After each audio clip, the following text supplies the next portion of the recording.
Hi, I'm Megan and welcome to my kitchen. In today's What's for Dinner video, I'll be sharing with you what meals we had this past week. Our dinners were easy to make, budget friendly, and delicious. So if you're looking for some weeknight meal ideas for your family, just keep watching.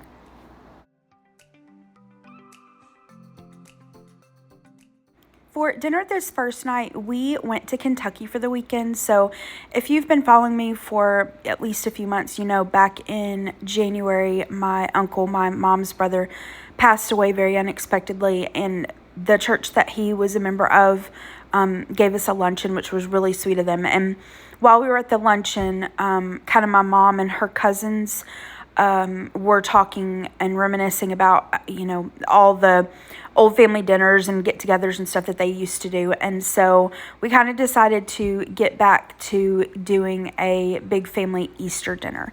So we went up this weekend. Now, it was the weekend after Easter, and everybody kind of brought stuff. Everything was so delicious. We had ham, we had turkey and dressing, we had deviled eggs, we had several desserts. I brought my Lemon Bundt Cake, which I have shared that recipe before. I'll link it below. It's so yummy. But yeah, it was just nice visiting with family, some of which I hadn't seen in a long time, and just having a good home cooked meal.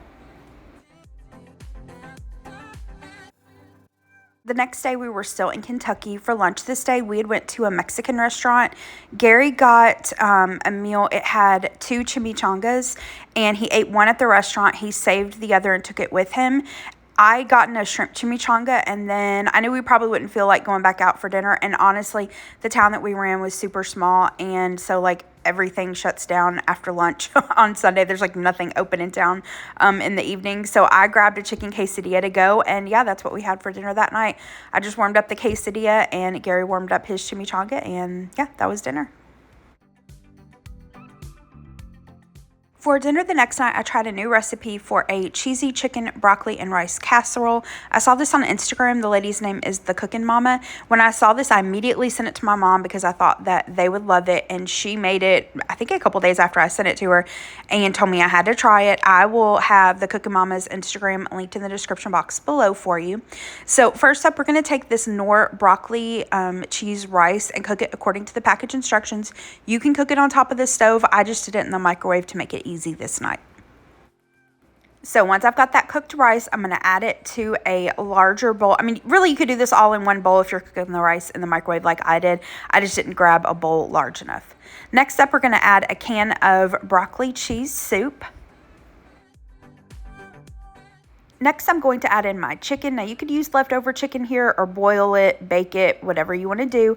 I grabbed a rotisserie chicken. And a quick note, I think I used about half of the amount of chicken in her recipe because I wanted to add in some broccoli, which she didn't add broccoli into hers, and you don't have to, but I just wanted to add it. I just took some frozen broccoli florets and one of those little hand choppers, and I just chopped it up. Now, I'm going to add in some black pepper. And then she didn't use garlic powder, but I wanted to add some in there. So I'm going to do that. And I held off adding salt at this point. I got everything mixed together and then tasted it to see if I needed some salt. Now we're going to add in some sour cream, followed by some shredded cheese. This is what I've got on hand, so this is what I'm going to use. I gave that a really good mix, and remember, everything's cooked, so I'm totally okay to give it a taste. I felt like it needed a little bit of salt, not a lot, just a tiny little bit, so I gave it another good mix, and then I'm going to place that into a greased casserole dish. This is, I think, a 9x9. So once I've got that mixture added to the casserole dish, I'm going to spread it out, and then we are going to put our topping on this. So we're first going to add some more shredded cheese, and I had just a little bit of shredded cheese that I'd actually shredded myself, so I wanted to use that on top. And then we're going to follow that up with some melted butter that I mixed with some crushed up crackers. I think she used Ritz crackers in the recipe. I had Townhouse, doesn't really matter. We're going to spread that out, and then this is going to go into a preheated oven. It was set at 350 degrees, and it baked for about 25 to 30 minutes until it was golden brown and bubbly. To go along with this, I just did my quick glazed carrots. So in this skillet here, or pot rather, and all that this is I'd melted the butter in the same pot for the crackers, and you see I'm adding a little more butter in there, so there was no need to clean it. Once I've added a little bit of butter, I'm going to add in a couple cans of sliced carrots that I drained, and then I like to add in just a little bit of salt and pepper. Now, for the sweet part of these glazed carrots, really you can use whatever you like. I like to do some brown sugar and a little bit of honey.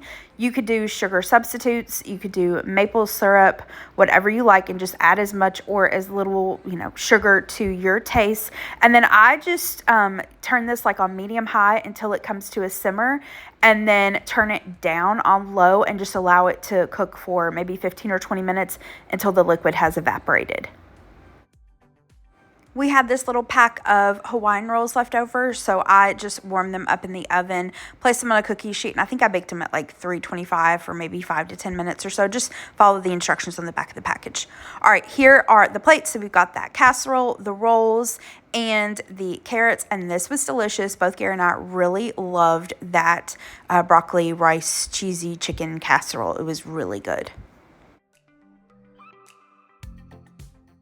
Dinner the next night was not on meal plan, but I just wanted like a cheesy, comforting pasta dish. So I looked in my freezer and pantry to see what I had to come up with, and this is what I had, and I'll show you what I came up with. So I've got some marinara sauce, some Alfredo sauce. I have some of this thin spaghetti. I found a little bag of cooked ground beef that I cooked up at some point and put in my freezer. It's not thawed or anything, but I'm going to go ahead and use it. And then I have some various odds and ends of shredded cheese. So let me show you how I put this together real quick. And this is like a take on the viral TikTok baked spaghetti Alfredo. I've shared it before on my channel, but this is just kind of a quick version of that. So what I did is in this little pot here, I diced up some onion. I sauteed that in a little olive oil until it was tender, added in that frozen ground beef, added in a little minced garlic, and cooked that for about 5 minutes until the ground beef, was warm all the way through. Then I added in the marinara sauce. I kind of zhuzhed it up with a little salt, pepper, onion powder, garlic powder, Italian seasoning, and I did add a tiny little pinch of sugar in there and simmered it for, maybe 10 minutes or so. Now, I'm going to put the baked spaghetti together. The oven is preheating to 350 degrees in this pot, and this is the same pot that I cooked those noodles in. I just cooked the noodles in some salted water according to the package instructions. I did save a little of the pasta water. I'm going to add the noodles to this pot and then add in some of the Alfredo sauce along with some of the pasta water. Give that a really good mix, and then I'm going to place that into a greased baking dish. Next, I'm going to add that pasta sauce that I made on top of the Alfredo tossed noodles. And then I decided to add some of this grated Parmesan Romano cheese. I had just a little bit in this container left, and so I wanted to use it up. And then I have just a little bit of mozzarella, so I'm going to add that. And then I had a tiny little bit of shredded cheddar, so I thought, hey, why not use it up? So I am going to get my cheese on there, and then this is going to go into the preheated oven and bake for about 30 minutes. Once it comes out, it is going to be boiling hot like lava, so I do recommend letting this sit for about 10 minutes before you serve it up. To go along with this, I just did a quick side salad, just really simple, some lettuce, tomatoes, croutons, and then this Ken's Creamy Parmesan peppercorn dressing. That dressing is really good. It tastes almost exactly like a Caesar dressing.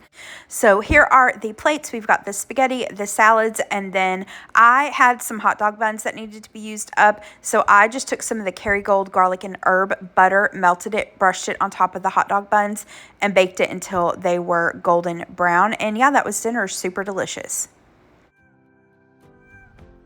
This next dinner wasn't exactly on the meal plan. I left the night open just for us to go out or pull something from the freezer or pantry, and I was really craving these sliders. So I've mentioned this before on my channel, and I've shown these before, but back in the day, Ruby Tuesday used to have sliders, and they used to do a slider version of their like smokehouse burger. They also had onion straws, not onion rings. I know now they've got onion rings. No, they used to have onion straws, and they were amazing.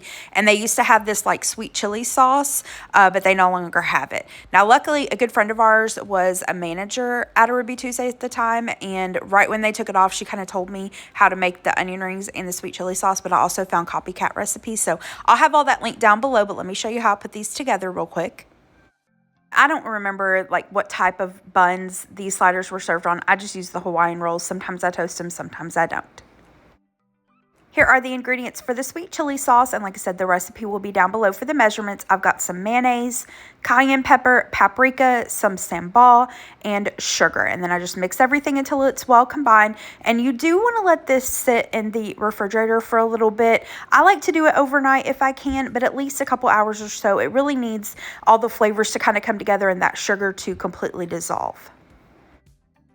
Here I've got my little slider patties. I used a pound of a little more lean hamburger. I think this is 93.7, and I did put a little divot in the middle with my thumb, and I sprinkled both sides with some of the Steak and Shake seasoning, and then I just cooked these up in the skillet. If you see the little teeny tiny patties, those I didn't have enough to make another full patty and really didn't need one, and so I did not season those. Those are going to be little treats for Happy and Pepper. So I just cooked them until they were done to our liking, topped them off with some sliced American cheese, and then sometimes I'm feeling froggy enough to kind of recreate the Ruby Tuesday onion straws. Today was not one of those days, so I just used some of these Alexia onion rings. I cooked them up in the air fryer.